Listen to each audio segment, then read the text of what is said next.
So, picture this here. Take the framework of the Bourne Identity movies or the Taken movies and flip it on its head. And what you get is an unexpected and underestimated action hero. Like, such a great idea. Anyway, let's jump right in.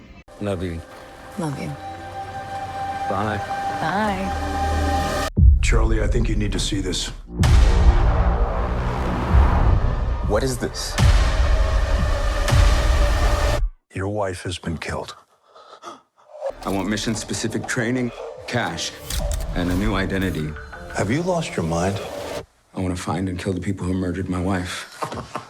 I don't think you could beat a 90-year-old nun in an arm wrestling match. I want to face my wife's killers, look them in the eyes, and balance the scales. Take it. Take it. Aye. Point it at my chest. Do it now. Put your finger on the trigger.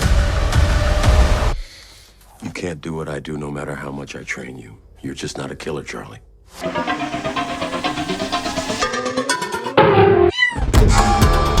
The Amateur is a story about Charlie. Charlie works for the CIA agency as a cryptography officer, and he's one of the best that the agency has.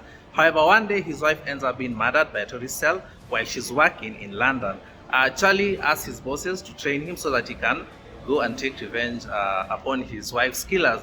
And despite receiving training, Charlie is just not cut out to be a field agent. But what Charlie lacks in the field, he makes it up with what he has up here. And he goes against his boss's wishes. And we have a scenario where he's being hunted by the agency while also trying to execute his revenge by coming up with these elaborate traps where he's able to really take out his opponents or the people he's seeking revenge against.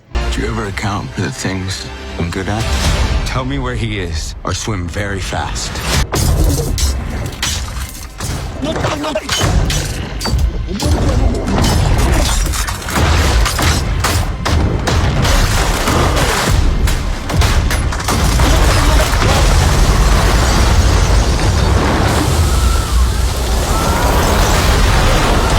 This is an underdog story. It's a story about loss, it's a story about revenge, it's also a love story told against this layered character who's not an action hero in the vein of Jason Bourne or James Bond, but he's still able to be very effective in the field, very resourceful, and he's able to execute these elaborate schemes and these traps that he ensnares his enemies and is able to take them out. And this movie works because of Rami Malek as Charlie. Charlie is a very timid, very odd and unusual character, and he's the type of person who goes unnoticed in a crowd, and this works to his advantage when he's globetrotting all over the world in an attempt to carry out his revenge. And this movie also packed with a lot of heart. You really are endeared to Charlie. He really makes you believe this unexpected, this underestimated action hero who's able to do these extraordinary things which he didn't think possible.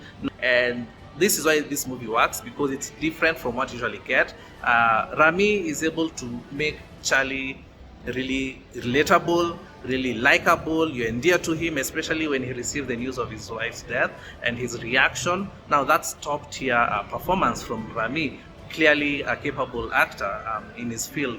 You're just a nerdy fella that works on computers. But what you doing? Just gonna kill you. Lawrence Fishburne, Rachel Brosnahan, and Holt McCanley are also quite good in this, but make no mistake, this is Rami's baby, this is Rami's vehicle. He's allowed to really shine and carry this movie by his performance. So yeah, this is a very fresh and interesting take on the world of intelligence. This movie doesn't kick things off right away. It takes time to breathe. It takes time for the build-up. But once it gets started, it's a wild ride. And since it's a globe-trotting adventure, you know what that means. We visit all these exotic locations: Istanbul, Paris, London, France. You know, and this therefore has that scale and texture of a really big budgeted action movie, and it's very enjoyable. And I do enjoy the fact that it takes time to breathe in certain scenes and reminds us as to why Charlie is doing what he's doing.